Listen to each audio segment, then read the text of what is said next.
രാവിലെ ഉണരുമ്പോൾ മൂക്കടപ്പ് അനുഭവപ്പെടാറുണ്ടോ? അലർജി, മൂക്കിൽ ഡ്രൈനസ്, സൈനസൈറ്റിസ് അല്ലെങ്കിൽ മൂക്കിന്റെ പാലം വളഞ്ഞിരിക്കുന്നത് എന്നീ കാരണങ്ങളാലാണ് മൂക്കടപ്പ് അനുഭവപ്പെടുന്നതെന്നാണ് ആരോഗ്യ വിദഗ്ധർ പറയുന്നത്. നമ്മൾ ഉറങ്ങുമ്പോൾ കഫം അടിഞ്ഞുകൂടാൻ സാധ്യതയുണ്ട്. ഒരാൾ കിടക്കുമ്പോൾ രക്തയോട്ടം കൂടുന്നതിനാൽ മൂക്കിനുള്ളിലെ ഭാഗങ്ങളിൽ വീക്കമുണ്ടാവുകയും ഇത് ഉണരുമ്പോൾ മൂക്കടപ്പ് അനുഭവപ്പെടാൻ കാരണമാവുകയും ചെയ്യുന്നതായി ആരോഗ്യ വിദഗ്ധർ പറയുന്നു. അതായത് രാത്രി നിവർന്നു കിടക്കുമ്പോൾ മൂക്കിനുള്ളിലെ ഭാഗങ്ങൾ വികസിക്കുകയും കഫം അവിടേക്ക് എത്തുകയും ചെയ്യുന്നു. അതിനാലാണ് തലേദിവസം ഉറങ്ങുന്നതിന് മുൻപ് പ്രശ്നമൊന്നുമില്ലെങ്കിലും രാവിലെ അസ്വസ്ഥത ഉണ്ടാകുന്നത്.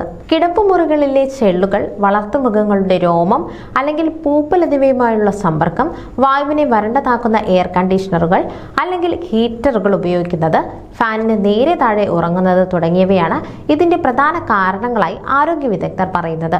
ഇതിന് പരിഹാരമായി ഉറങ്ങുന്നതിന് മുൻപും ഉണർന്നതിന് ശേഷവും സലൈൻ നേസൽ സ്പ്രേ ഉപയോഗിക്കാം. ഉപ്പുവെള്ളം കൊണ്ട് മൂക്ക് കഴുകുന്നതും നല്ലതാണ്. കിടപ്പുമുറിയിൽ ശുചിത്വം പാലിക്കുക, ആഴ്ചയിൽ ഒരിക്കൽ ബെഡ്ഷീറ്റുകളും മറ്റും ചൂടുവെള്ളത്തിൽ കഴുകുക തുടങ്ങിയ കാര്യങ്ങൾ ശീലമാക്കുന്നത് നല്ലതാണെന്നാണ് ആരോഗ്യ വിദഗ്ധർ അഭിപ്രായപ്പെടുന്നത്.